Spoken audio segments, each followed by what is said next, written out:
Italian bread. The kind that used to taste so good toasted.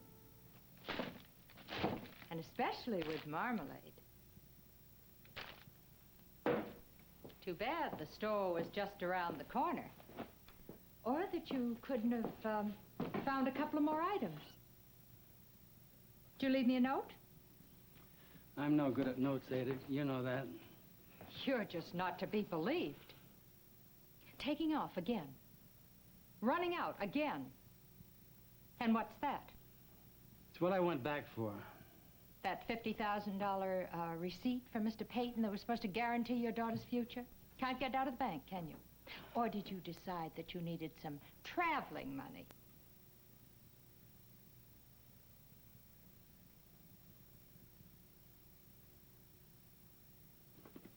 Here. Here, I've got a better picture for you to remember it by. Norman took that the first time she got into maternity clothes. Oh, nothing was showing yet, but she couldn't wait to get into them. Look at her. Look at her. Smiling and so proud. You know what she's saying to herself there? I made it. And it doesn't matter that I never had any family, or that home was a room behind a bar, or I was ashamed to take the other kids, even if their parents would have allowed it. Doesn't matter that I was passed around from boy to boy. All that's behind me. Married to Norman Harrington now. We're going to have a child. And everything's going to be different.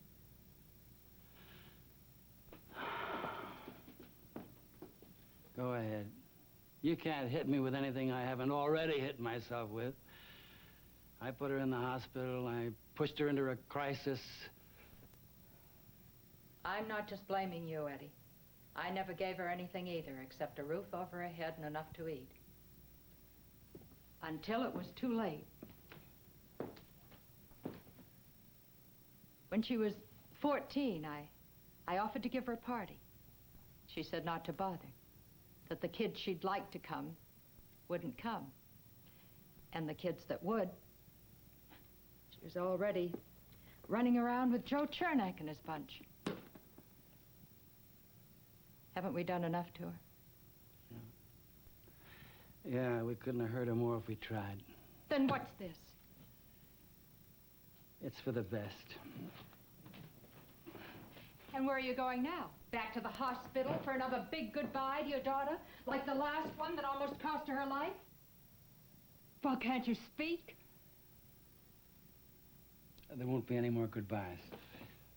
Just let you walk out on the mess you made. Just like that.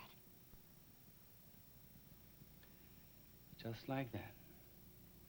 I wish I'd never come back. No more than I do. But it's too late for that. You're not going to make it easy on yourself. I'm not trying to now. But you were right. When I came back, having a daughter didn't mean anything to me, except that she was married to a rich man's grandson, and I was looking for a soft place to land. And all I had to do was to sweet-talk her into loving her long-lost daddy. And for you, that was easy. A lead pipe cinch. The trouble is, I started out to con Rita and ended up conning myself. I love that girl. And one thing I can do for her is just what Norman suggested. Get lost. You promised Rita that you'd be here when she got out of the hospital. That promise was just to get her through her operation. It didn't mean any more than the rest of what we said. What you said? All that talk about buying a place in the country to raise horses and grandkids. We were gonna raise horses and grandkids. And I still think you'd look great in blue jeans.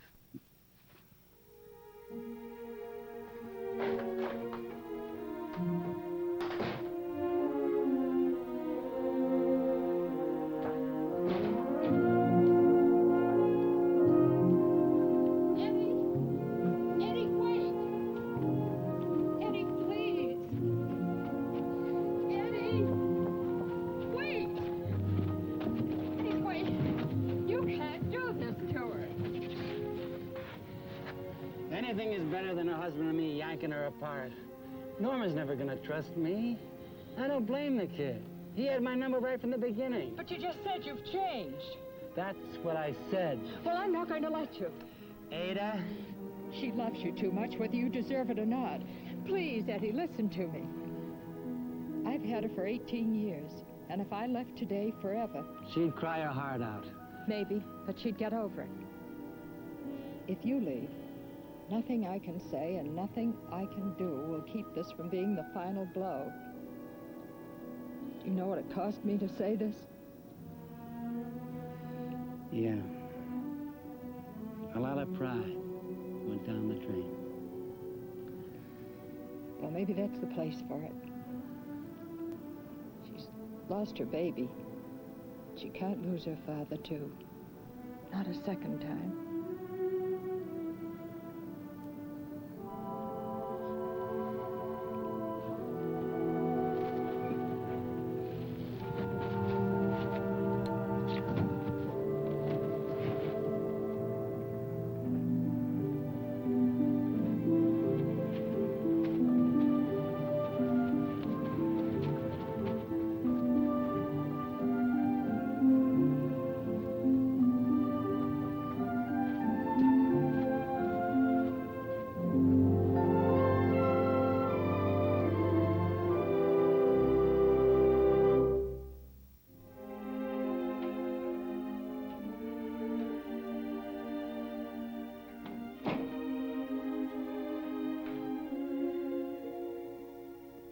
About Rita.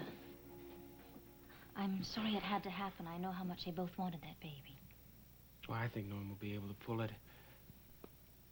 He wanted to be a father, but I don't think that baby was real to him yet, and that's the price for saving Rita's life. Well, Rita's never been strong physically, but she is in other more important ways. Oh, but Betty, when you fall off cloud 9, that's a long way down. You can really land with a crash. She'll still have Norman. Rod, when two people love each other, a loss like this can bring them even closer together. Or drive them apart.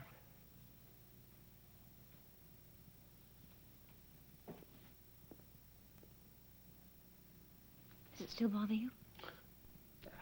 I hardly notice it. Something you haven't noticed. Look at my hand.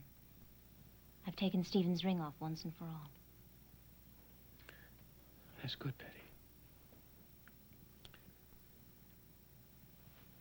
But right now, you have more urgent things on your mind. Oh, no, not really. No, I understand. If Rita needs anything, just let me know, huh?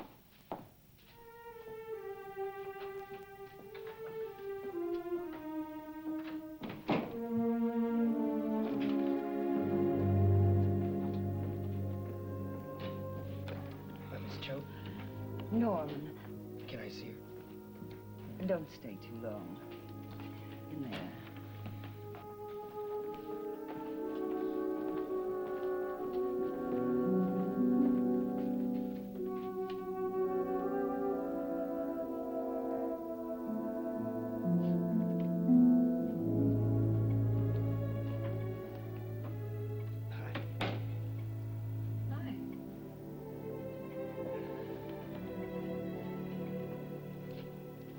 Just a few minutes, Mr. Harrington.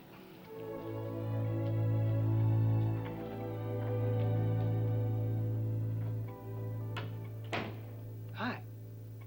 You look terrible. You should see the other guy. Were you up all night? Yeah, I got hooked on the coffee. Didn't anybody give you anything to eat with it? Hey, I'm supposed to ask all the questions. From way over there? I'm not contagious. I'm just wired for sound.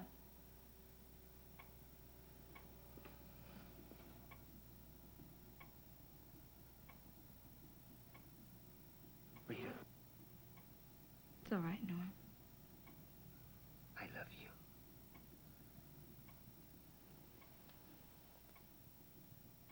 How do you feel? I can't tell you. Why?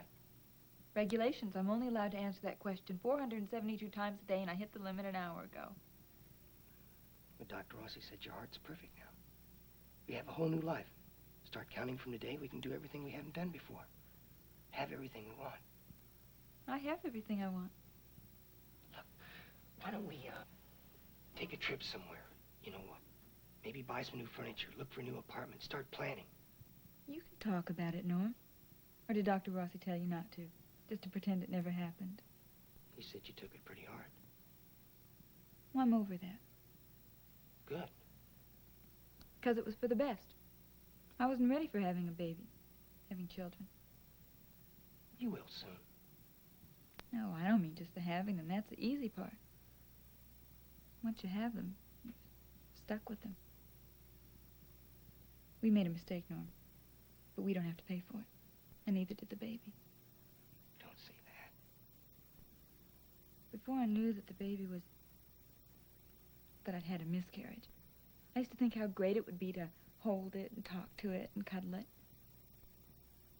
But I never thought of it as a real person. It was just a live doll that I could play with till I got tired of it and I could put it away. But you can't do that with a real baby. You have to be with it all the time. You want kids. We both do. Oh, sure, kids are fun when they're little. They don't need anything but a warm bottle and a clean diaper. But they grow up. What do you do when they start growing up? You take care of them. Like my parents did? Or yours? We're different.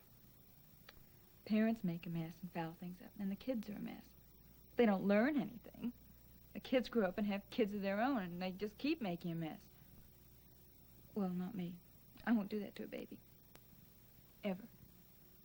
Rita, don't do this to make me feel better. I wasn't even thinking of you. I would have made a rotten mother. Just glad I didn't have the chance to prove it.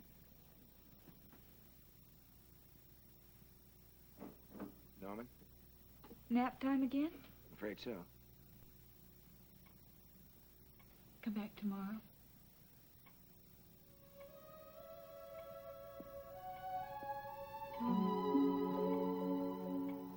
It's a long time till tomorrow.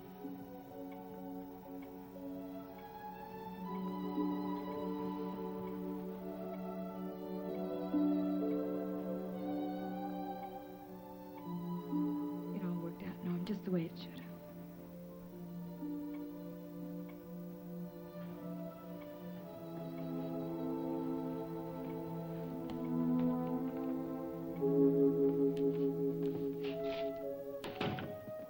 She was saying?